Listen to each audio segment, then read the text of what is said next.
Plus से बोले, नारद जी, रसातल में जाकर दैत्य ने बहुमूल्य मणियों से चित्रित शुद्ध स्फटिक के सोपान से विभूषित नगर बनाया। विश्वकर्मा ने उसके बीच में अत्यंत विस्तृत वज्र में वेदी बनाई तथा मोती जड़ी खिड़कियों के मध्य फाटक वाला महल बनाया। बलि भांति भांति के स्वर्गीय तथा मनुष्यों के योग्य भोगों का उपभोग करते हुए वहां निवास करने लगा। विंध्यावली नाम की उसकी प्रिय पत्नी थी। वह हजारों युवतियों में प्रधान तथा एक शीलवती स्त्री थी। महान तेजस्वी विरोचन पुत्र बलि उसके साथ सुख पूर्वक रहने लगे। एक दिन भोग भोगने में आसक्त दैत्य के सुतल लोक में रहते समय दैत्यों के तेज का हरण करने वाला सुदर्शन चक्र पाताल में प्रवेश किया। पाताल में सुदर्शन चक्र के प्रवेश करने पर दानवों के पुर में शुद्ध हुए सागर के समान महान हलहला शब्द उत्पन्न हुआ। उस महान शब्द को सुनकर असुर श्रेष्ठ बलि ने हाथ में एक तलवार ले ली और इस प्रकार पूछा, अरे ये क्या है? उसके बाद पवित्रता का व्रत करने वाली धर्मपत्नी विंध्यावली ने अपने पति को सांत्वना देकर तथा तलवार को म्यान में रखवाकर ये कहा, ऐश्वर्य आदि 6 विभूतियों वाले महान आत्मा वामन का दैत्य समूह का संहार करने वाला ये आराधनीय चक्र है। इस प्रकार कहकर वह सुंदरी अर्धपात्र के साथ बाहर गई। उसी समय विष्णु की हजारों अरों वाला सुदर्शन चक्र आ पहुंचा। असुरपति ने विनयपूर्वक हाथ जोड़कर विधिवत चक्र का पूजन किया तथा ये स्तुति की, दैत्य समूह का संहार करने वाले अनंत किरणों से युक्त, हजारों प्रकार की आभा वाले, हजारों अरों से युक्त विष्णु के निर्मित सुदर्शन चक्र को मैं नमस्कार करता हूँ। विष्णु के उस चक्र को मैं नमस्कार करता हूँ जिसकी नाभि में पिता में, चोटी पर त्रिशूल धारण करने वाले महादेव, अरों के मूल में महान पर्वत, अरों में इंद्र, सूर्य, अग्नि और देवता, वेग में वायु, जल, अग्नि, पृथ्वी और आकाश, अरों के किनारों में मेघ, विद्युत, नक्षत्र एवं ताराओं के समूह तथा बाह्य भाग में बालखिल्य आदि मुनि स्थित हैं। मैं श्रद्धापूर्वक वासुदेव के उस श्रेष्ठ आयुध को नमस्कार करता हूँ। विष्णु के प्रदीप्त किरण वाले सुदर्शन चक्र मेरे शारीरिक, वाचिक, मानसिक पापों का आप विनाश करें। अच्युत आयुध मेरे कुल में हुए पैतृक एवं मातृक पापों का शीघ्रतापूर्वक आप हरण करें। आपको नमस्कार है, मेरी सारी आधी व्याधियों का नाश हो जाए। चक्र आपके नाम का कीर्तन करने से पापों का नाश हो जाए। इस प्रकार बुद्धिमान बलि ने श्रद्धापूर्वक चक्र की पूजा की तथा समस्त पापों का विनाश करने वाले पुंडरीकाक्ष भगवान जी का स्मरण किया। बलि से अर्चित हुआ चक्र असुरों को तेज रहित करके पाताल से निकला और दक्षिण दिशा की ओर चला गया। सुदर्शन के निकल जाने पर बलि अत्यंत बेचैन हो गया। घोर संकट आने पर उसने अपने पिता में को याद किया।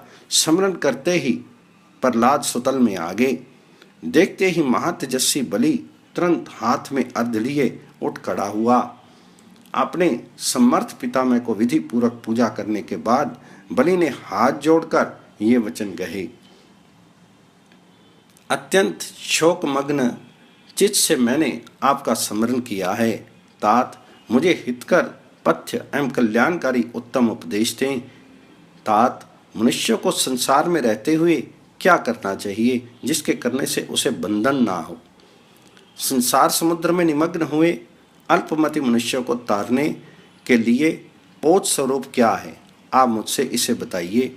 तो प्लस जी कहने लगे, अपने उस पौत्र के वचन को सुनने के बाद प्रहलाद ने विचार करके संसार में कल्याण कर श्रेष्ठ वचन कहा। प्रहलाद जी ने कहा, दानव श्रेष्ठ, तुम धन्य हो जो तुम्हें ऐसी बुद्धि उत्पन्न हुई है। भले अब मैं तुम्हारे और दूसरों के लिए कल्याणकारी वचन कहता हूँ। संसार रूपी अगाध समुद्र में डूबे हुए दंड रूपी वायु से आहत पुत्र कन्या पत्नी आदि की रक्षा के भार से दुखी नौका के बिना भयंकर विषय रूपी जल में डूबते हुए मनुष्यों के लिए विष्णु रूप नौका ही एकमात्र सहारा होता है। आदि मध्य और अंत से रहित कल्याणप्रद वर्णीय गरुड़ वाहन लक्ष्मीकांत पवित्र देवगुरु नारायण हरि का आश्रय ग्रहण करने वाले धैर्यशाली मनुष्य यमराज के शासन में नहीं पड़ते। यमराज हाथ में पाश लिए खड़े अपने दूत को देखकर उसके कान में कहते हैं कि मधुसूदन की शरण में गए हुए मनुष्यों को छोड़ देना, क्योंकि मैं अन्य मनुष्यों का ही शासक हूँ, वैष्णव का नहीं। इसके सिवा श्रद्धायुक्त नर श्रेष्ठ इक्ष्वाकु ने कहा था कि मृत्युलोक में विष्णु भक्त व्यक्ति यम के शासन विषय से बाहर है। वही जिहा है जो हरि का गुणगान करती है, वही चित्त है जो उसमें लीन है, वे ही हाथ प्रशंसा के योग्य हैं जो उनकी अर्चना करते हैं। जो हाथ श्री हरि के दोनों चरण कमलों की अर्चना नहीं करते वे हाथ नहीं हैं, अपितु वृक्ष की शाखा में लगे हुए आगे के पल्लव हैं। वो जिहा हरि के गुणों का वर्णन नहीं करती, वह जिहा नहीं अपितु कंठ शालुक। जिहा से युक्त मेंढक का कंठ केवल दिखावे के लिए लगी हुई निकम्मी जीभ अथवा अन्य कोई रोग है। श्रद्धापूर्वक विष्णु के चरण कमल का अर्चन न करने वाला मनुष्य जीता हुआ ही मरे हुए के समान है और बंधुजनों के लिए शोचनीय है। मैं ये सत्य कहता हूँ कि वासुदेव के पूजन में सरदा रत रहने वाले मनुष्य मरने पर भी शोचनीय नहीं होते। समस्त शारीरिक मानसिक वाचिक मूर्त अमूर्त जंगम स्थावर दृश्य सपृश्य एवं अदृश्य समस्त पदार्थ विष्णु स्वरूप हैं। त्रिविक्रम भगवान जी की 4 प्रकार से अर्चना करने वाले मनुष्यों ने निसंदेह सुर और असुर सहित संपूर्ण लोकों का पूजन कर लिया है। जिस प्रकार समुद्र के रत्न अनगिनत हैं, उसी प्रकार चक्र धारण करने वाले विष्णु के गुण भी असंख्य हैं। हाथों में शंख चक्र कमल एवं शांग्रधनुष धारण करने वाले गरुड़ ध्वज, भाभीति के नाश करने वाले वरदानी लक्ष्मीपति का आश्रय ग्रहण करने वाले मनुष्य फिर संसार रूपी गड्ढे में नहीं पड़ते। जिनके मन में गोविंद निरंतर निवास करते हैं उनका अनादर नहीं होता है और वे मृत्यु से आतंकित नहीं होते हैं। मोक्ष प्राप्ति के करने के श्रेष्ठ शरण स्थान शांग्रहर देव विष्णु की शरण में पहुंचे मनुष्यों को यमलोक या नरक में नहीं जाना पड़ता है। वेद शास्त्र में कुशल ब्राह्मणों को वह गति नहीं प्राप्त होती है, गति विष्णु भक्त प्राप्त करते हैं। महान युद्ध में मारे गए व्यक्ति जो गति प्राप्त करते हैं, उस नरश्रेष्ठ विष्णु भक्त को उससे भी उत्तम गति प्राप्त होती। दैत्य धर्मशील सात्विक महात्माओं की जो गति होती है, भगवत भक्तों की भी वही गति कही गई है। अनन्य श्रद्धा से भगवान जी की भक्ति करने वाले सर्ववास सूक्ष्म अव्यक्त शरीर वाले महात्मा वास्तव में प्रवेश करते हैं। अनन्य मन से श्रद्धा पूर्वक केशव को नमन करने वाले मनुष्य पवित्र एवं तीर्थ स्वरूप होते हैं। चलते खड़े सोते जागते एवं खाते पीते हुए निरंतर नारायण का ध्यान करने वाले से अधिक पुण्य का योग्य अधिकारी कोई नहीं होता है। विधान अनुकूल संसार बंधन का समुच्छेद करने वाले, खड़ग और परशु धारण करने वाले, वैकुंठ देश को नमस्कार करने से संसार में पुनर्जन्म नहीं लेना पड़ता।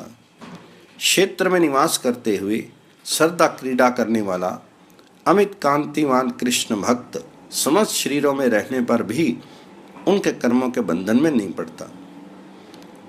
विष्णु जिन्हें नित्य प्रिय हैं, वे सरदा विष्णु के प्रिय होते हैं। दामोदर का चिंतन करने वाले उनके भक्त, उनके शरणागत अथवा श्रद्धापूर्वक उनका अर्चन करने वाले मनुष्य फिर जन्म ग्रहण नहीं करते हैं।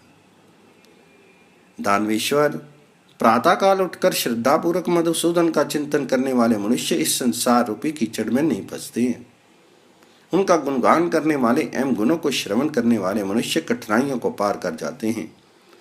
विमल करण रूपी पात्रों से अमृत रूपी हरि के वचनों का पान कर श्रवण करके जिनका मन अत्यंत आनंदित होता है, वे कठिनाइयों को पार कर जाते हैं। चक्र गदाधारी विष्णु में स्थिर श्रद्धा रखने वाले मनुष्य निस्संदेह योगेश्वर हरि के स्थान में जाते हैं। विष्णु की सेवा में तत्पर रहने वाले भक्तों को जो श्रेष्ठ गति प्राप्त होती है वे हजारों जन्मों के भी तप से नहीं प्राप्त हो सकती। मधुसूदन में निरंतर पराभक्ति से रहित मनुष्यों के जप, मंत्र, तप एवं आश्रमों से क्या लाभ। मधुसूदन से द्वेष करने वाले मनुष्यों के यज्ञ, वेद, दान, ज्ञान, तप एवं कीर्ति सब व्यर्थ हैं। जनार्दन में श्रद्धा रखने वालों को बहुत से मंत्रों से क्या लाभ। ओम नमो नारायणाय मंत्र रूपी अर्थों का सिद्ध करने वाला, जिनकी गति विष्णु है एवं जिनके हृदय में नील कमल के समान श्याम वर्ण वाले जनार्दन अवस्थित हैं, उनकी हार कहाँ संभव है।